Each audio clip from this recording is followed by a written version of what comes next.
We have about 20 minutes left, so I'd like to open the floor for any comments, observations, questions. So we'll have about 10-15 minutes. We'll go around the hall, take down notes, Dr. Daud, and then we'll come back to you towards the very end. So I have our brother over here. Anyone else? Naseem? Yes, the brother at the back. So we'll take these three comments or interjections, and then we'll do more, inshallah. Yes, the brother here. Thank you very much, Daud, for this. What jokingly I would call bid'ah in African history. Yeah? But it is an interesting angle to explore. I just wanted to ask if you have any information on any linkages between the Moriscos and the African slaves in South America or outside. The Moriscos. They're the ones who were Andalusians who were thrown out. But they kept their Islam like very secret, but I'm sure there must have been interaction between them and some of these slaves. We'll come back to it at the end. Naseem. So, you mentioned legacy quite a few times, and much of our debates, the culture war that's taking place, especially in the US, is under the shadow of slavery. I don't know if you followed a row on social media last week between Mehdi Hassan and some right-wing commentator, very influential, Mike Walsh. So Mike Walsh basically said that Muslims have contributed nothing to the US, and if Muslims never existed in the US, it would not make an iota of difference. And Mehdi Hassan said, 30% of the slaves that came to the US were Muslims, and if it wasn't for Muslims, America would not be as prosperous as it was. And of course, he was sworn with condemnation and attacks and whatnot. So you mentioned legacy. What would be the Muslim legacy in the US? And the other question I have is really about the framing and the narrative. There's a real push from top down from people like Elon Musk and others who are trying to diminish the cruelty of the African slave trade. And the way they do that is really from the Israeli playbook, in the sense that Israel will say, there's nothing unique about Israel's occupation. There's nothing unique about Israel's crimes against the Palestinians. Everyone does it, And they do the same thing with slavery. They say, why are you picking on American slavery? Slavery was practiced by the Romans. It was practiced by the Muslims. There's nothing unique about the transatlantic slave trade. So just ignore that. That's one way of diminishing the crimes against humanity, which is to say, they're all the same. Everyone's done it. So this is real effort, a campaign from top down to diminish the crimes of transatlantic slave trade. So what's the question? So the question, I guess, is, what was unique about the transatlantic slave trade compared to, say, the Roman slave trade or the Muslim slavery in Islam Muslim world? That would be my question. And also, what is the Muslim contribution in the US from the time of the transatlantic slave trade? Thank you very much, Naseem. Those are two questions. And the brother at the back.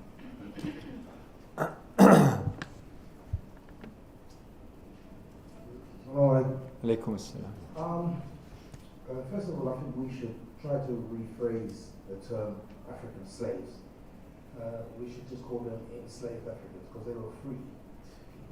They weren't mutually excluded. They weren't just slaves. They were free people who were enslaved. Also, a question to Brother Daud. You mentioned the number of Muslims was 2 million. Okay, amongst the 15 million that were taken.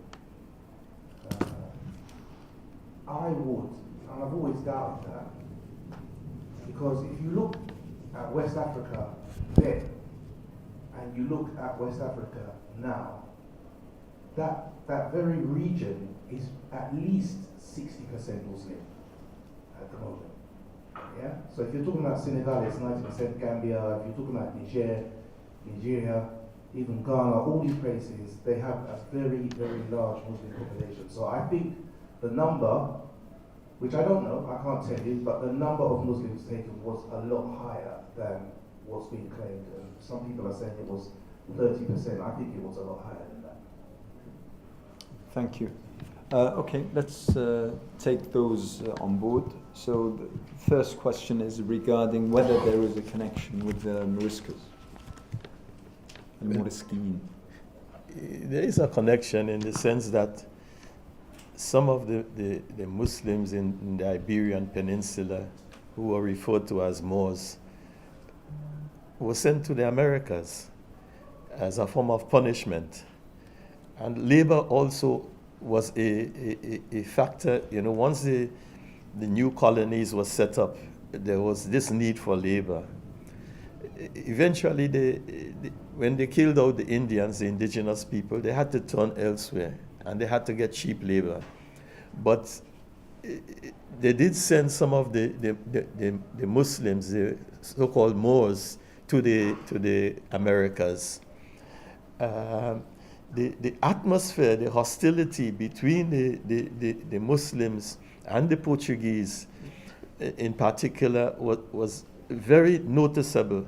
The Portuguese, you know, and the Spaniards, they emphasized the need for Christianizing the Muslims, or the enslaved peoples in the region, both the indigenous and those who were brought from Africa.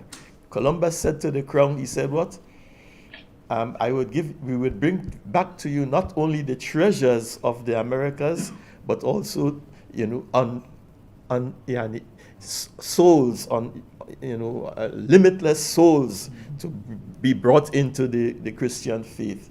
So there was this proselytizing aspect of the relationship between the Moors and the Christians in the region. And take, for example, in Brazil, you know, the Christians set up they had certain brotherhoods that they would, you know, observe and celebrate, like Saint George, Saint Isidore, and so on. But each one of these icons, these personalities that they observed, you know, and held in reverence, were known to be Moor slayers, people who fought the Moors. So the animosity, you know, it did not end in the Iberian Peninsula, and it was not confined only to the Moors who were brought to the Caribbean and the Americas, but eventually it was transferred to those who came from West Africa. One interesting aspect of this I thought I'd just like to point out to you, Iqbal, is that in the case of America, we had this, you know, case where some Mandingas were settled in Carolina, and they fought with the Indians against the British. But the Spaniards offered, they were enslaved people, so the Spaniard offered, if they came to Florida, which is the next state below, if the Spaniards had occupied Florida, if they came there, they would have their freedom. And so they went to Florida, you know, they ran away from Carolina into Florida.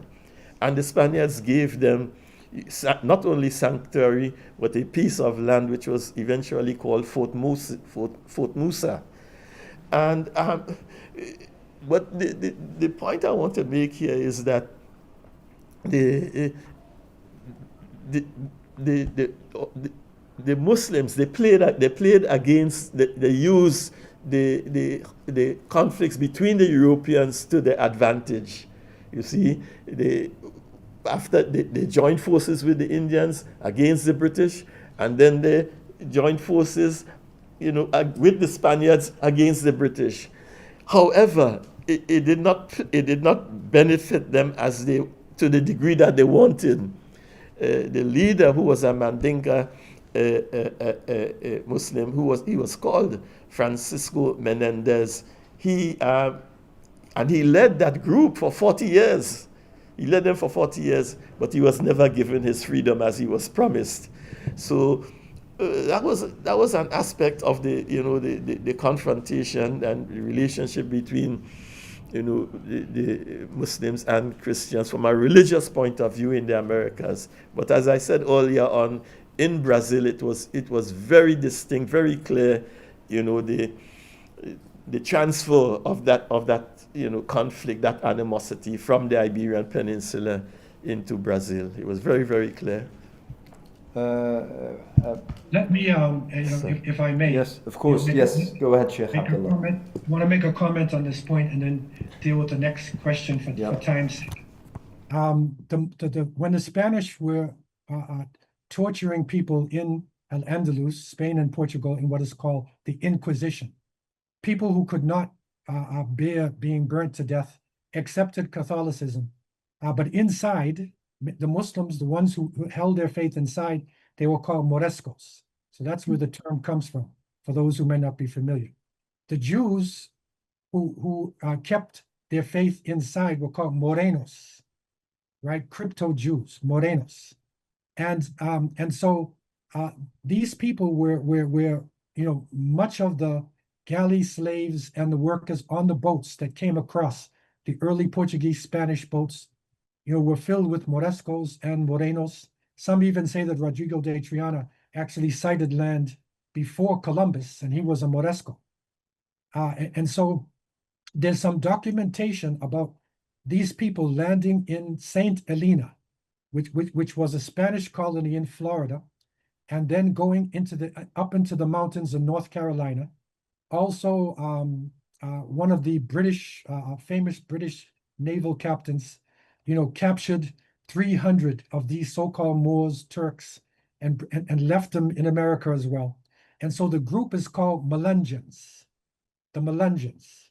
And there's a study that's been done on these people, because in the United States, there was African people, there was native indigenous, there was Europeans, but there's another group that they call Portuguese Moors or Portuguese Catholics. These are the Melungeons.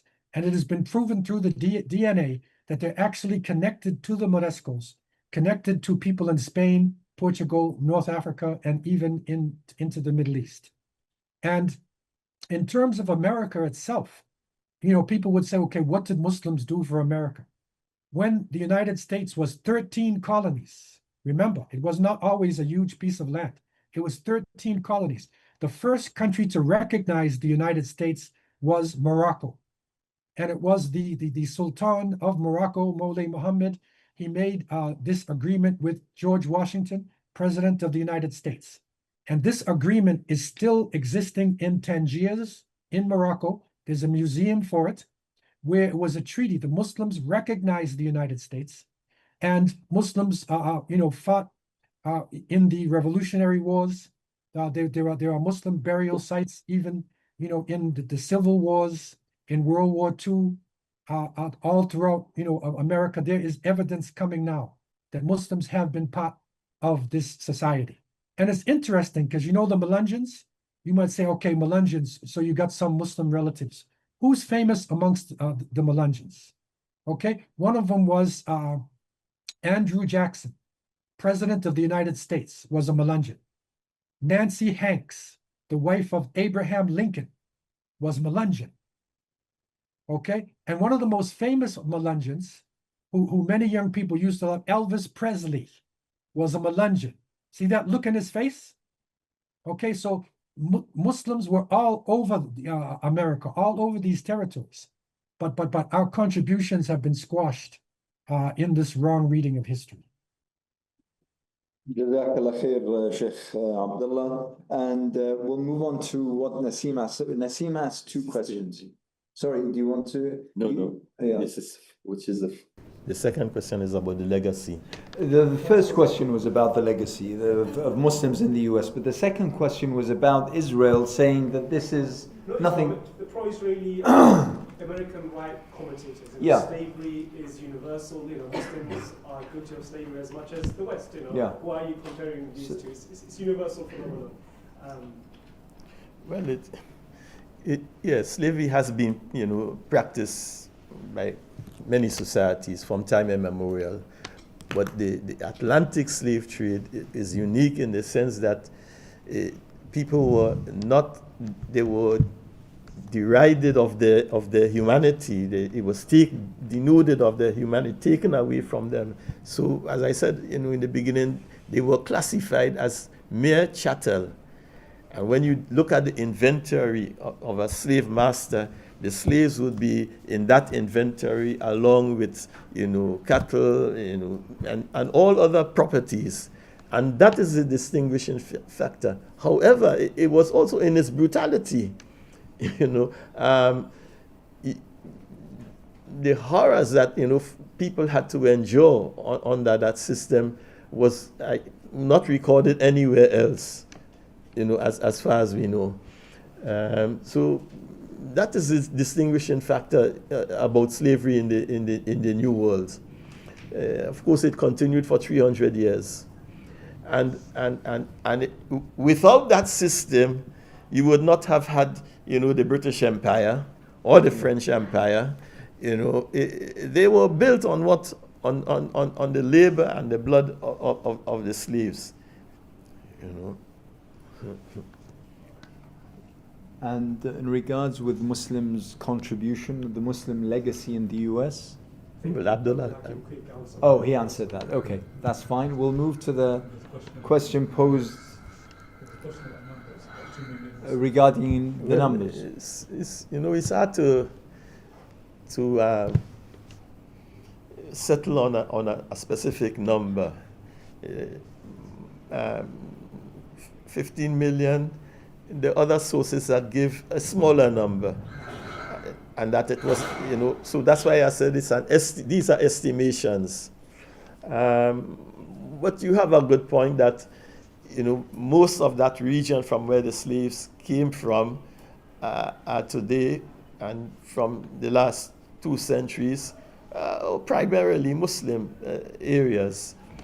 But when the 16th century, the slave trade started the Atlantic slave trade started in the 16th century.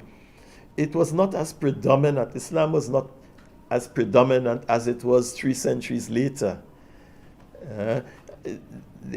If you remember in Nigeria, in Hausa land, where the jihads took place, and in other parts of West Africa, the bone of contention between the Muslims and the non-Muslims was that,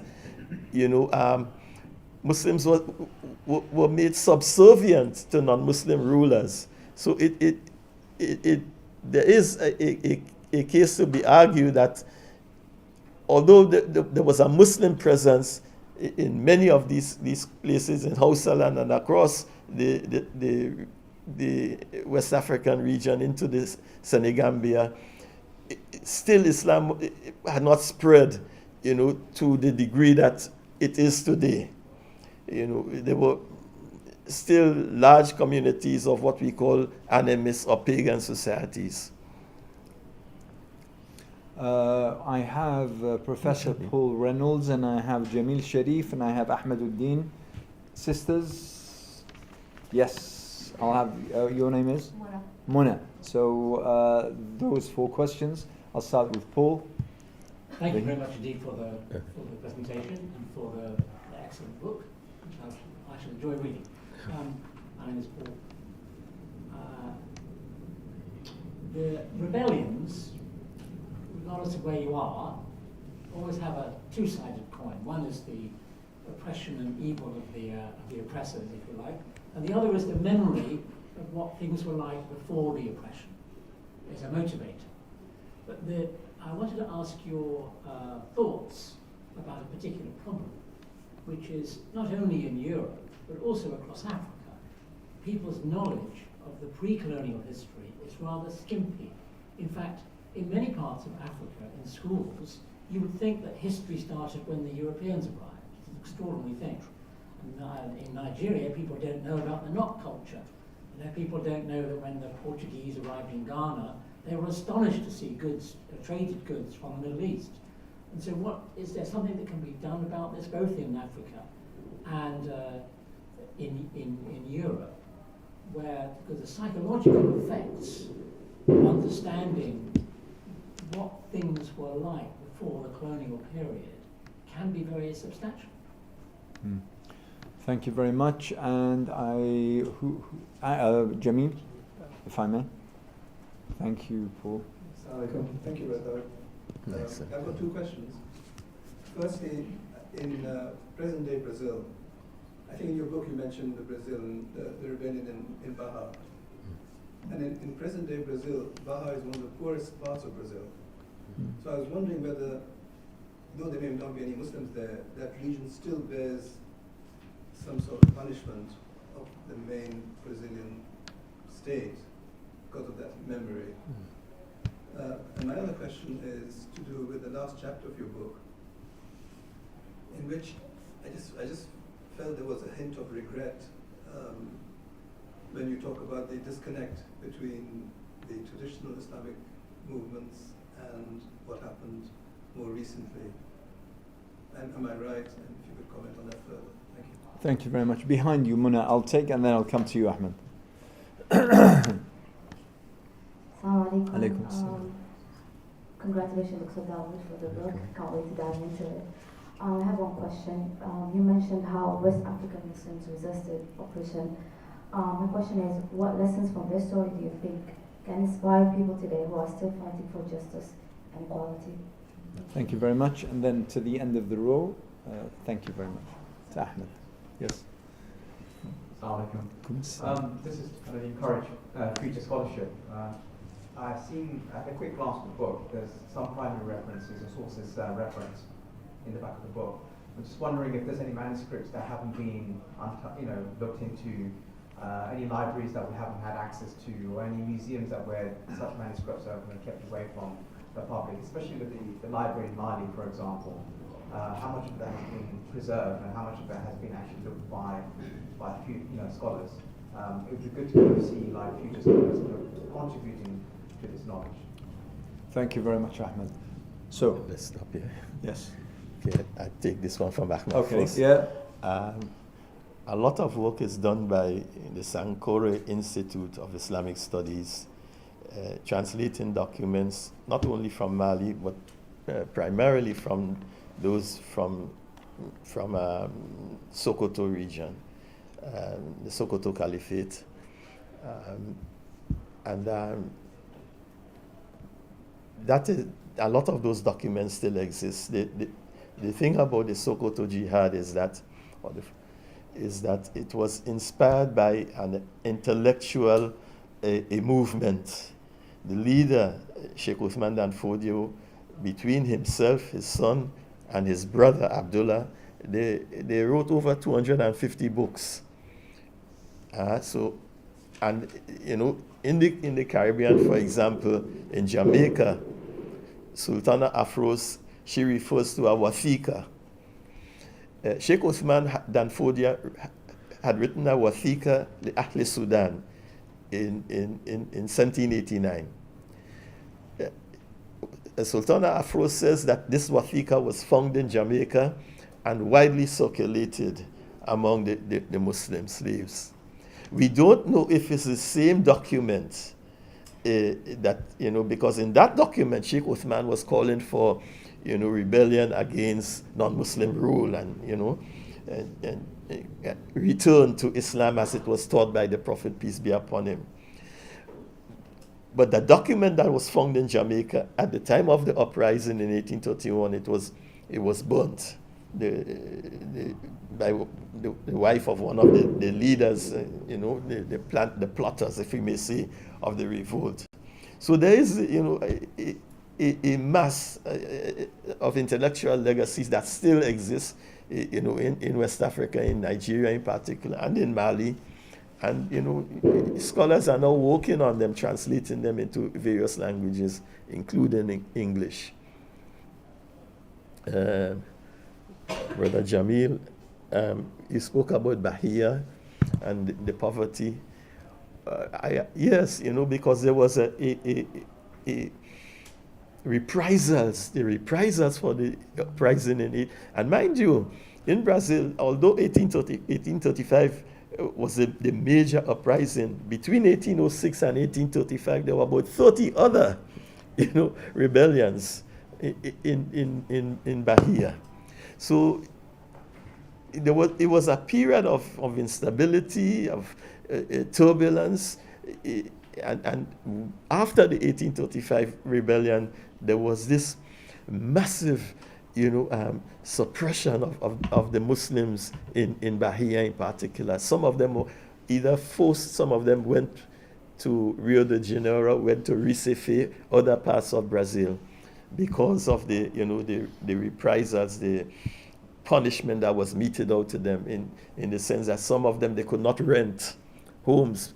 They had to give proof of their addresses, and they were made to pay taxes, exorbitant taxes, all as a result of what happened in 1835. And of course, those who were repatriated or forced to go back to Africa, not all paid their way back, all went voluntarily. Some were actually sent back because they were too rebellious. So there was that pushback. But I don't think the poverty that you mentioned, from my visit, I didn't see it in that sense. I mean, Salvador, which is the capital of Bahia, is very thriving, cosmopolitan, city. Of the African presence is overwhelming, and the tributes to their past, for example, the statues, because it's Yoruba. Although there were many Muslims in Brazil, the Yorubas who were not Muslims, that presence is still very visible in Bahia. But the poverty, I didn't sense that really. Is there another? Muna asked regarding the lessons. Yes. Muna, my foremost conclusion from the whole study is the role of knowledge. And as I said to you, the jihad led by Sheikh Uthman and Fodia was often referred to as the intellectual rebellion or intellectual revolt, because of the number of books, the research, the outpouring of literature. We are yet to show that in the diaspora, the amount of scholars who have devoted their time and their resources to research, we are not seeing that yet, and that led to, in my view, and I said it in the book, that the failure, the collapse of movements in the Caribbean and in the United States was due to a lack of knowledge of Islam. Brother Dr. Abdullah Hakim speak about, in the beginning of the 20th century, Muslims were mixing their faith and their understanding of Islam with Freemasonry, Rosicrucianism, and all other things. So knowledge, I think, is a crucial lesson that should be taken away from the whole study of Muslims and their experience in the West. And they came with knowledge. In Brazil, they had schools, secret schools, to the rebellion of 1835 was not a spontaneous rebellion.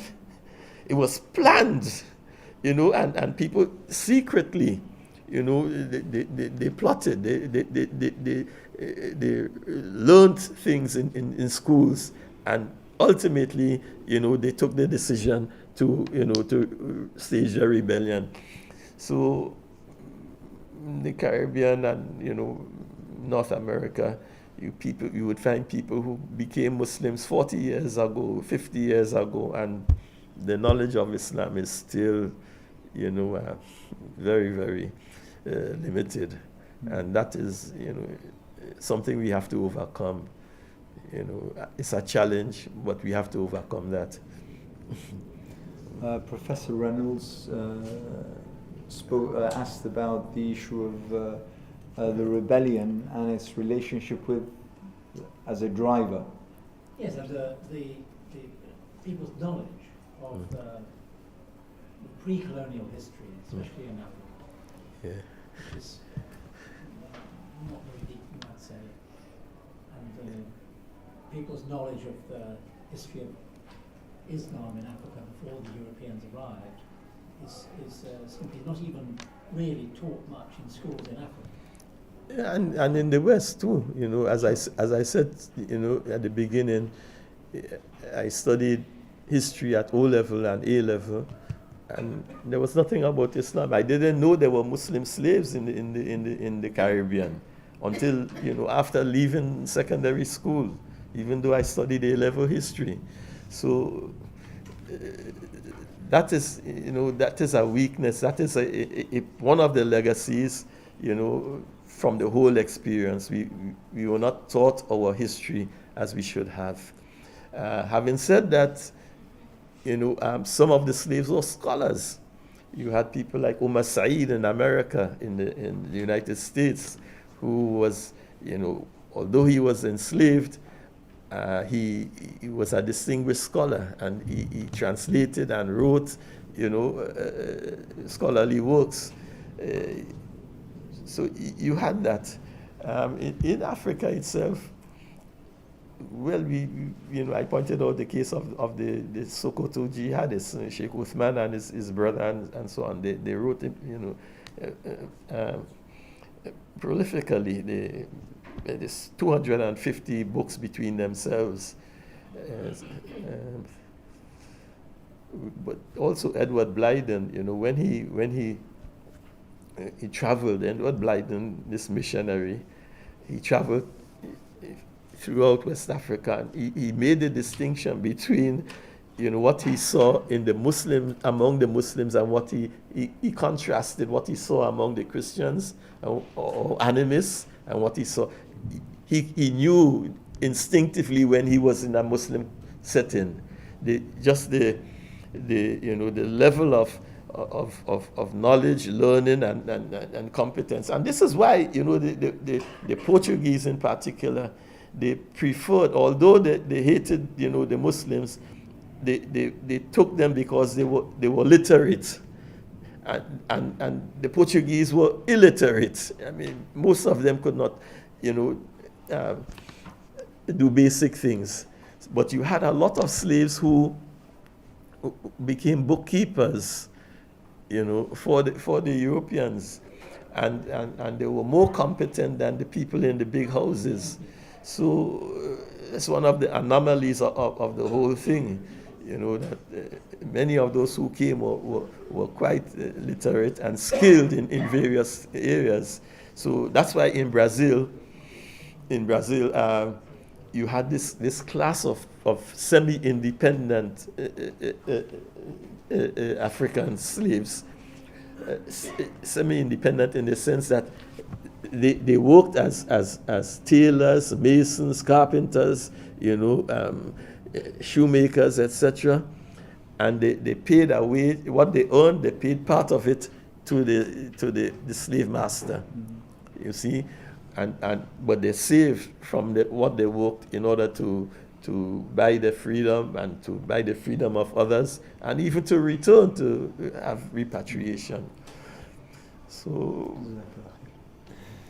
Well, thank you very much. Towards the end, and we are out of time. However, I'd like to hand over the microphone to Shaykh Abdullah Hakim quick for his final thoughts before we end. So over to you, Shaykh Abdullah. Yes, alhamdulillah. I pray that Allah would bless Dr. Daud for his work, and would make this a source of knowledge for this generation of people, and that other works like this can start to come to the surface, so that people can see alternative history. And we used to say in America that we want our story and not his story. So what we're looking for is a more holistic approach, to history itself, and this is where the role of Muslims, the contributions, have been amazing, and have been so important in the Americas and in Africa, and it needs to come to the surface. Also, the misunderstanding of African people in the West, what happened, and the suffering, that also needs to be brought forward, and not put on the side on a shelf. So I want to congratulate the Cordoba Foundation and all those who are involved. May Allah make it easy for those who are struggling in the field, and may Allah accept this work and give victory to the Muslims on the ground. Wa akhir da'wana alhamdulillahi rabbil alamin. Jazakumullah khair. Thank you so much. We'll end it here, but Dr. Daud, our gratitude and thanks, and may I please call upon everyone here to give a round of applause to Dr. Daud for his work and his effort. Once again, a copy of the book can be found at the back of the hall. It's going for £10. I urge you all to buy a copy or two probably. Also our thanks to the publishers, Hansard, for publishing this piece of work. And once again, if I may remind you regarding the donation link to the Cordoba Foundation, and look for our future events on the Cordoba Foundation, thecordobafoundation.com. Once again, my thanks to the team, Dr. Abdullah Faliq, to Mus'ab, to Hamza, to Marwa, to Jahid, to all the volunteers who made this event possible, workable and efficient. And thank you to each and every one of you for sparing these couple of hours to be part of this rich and quite deep conversation into something which is absolutely unique. Our thanks and gratitude to Shaykh Abdullah Hakim Quick for making the time to be with us. And finally, our speaker who couldn't make it today, once again, our prayers and thoughts with our friends, brothers and sisters in the Caribbean who are facing Hurricane Melissa right now, whom he's occupied in trying to assist and to help with various difficulties that are occurring. And finally, it only leaves me to say, watch this space and see you all in our next coming event. Thank you very much. Thank you.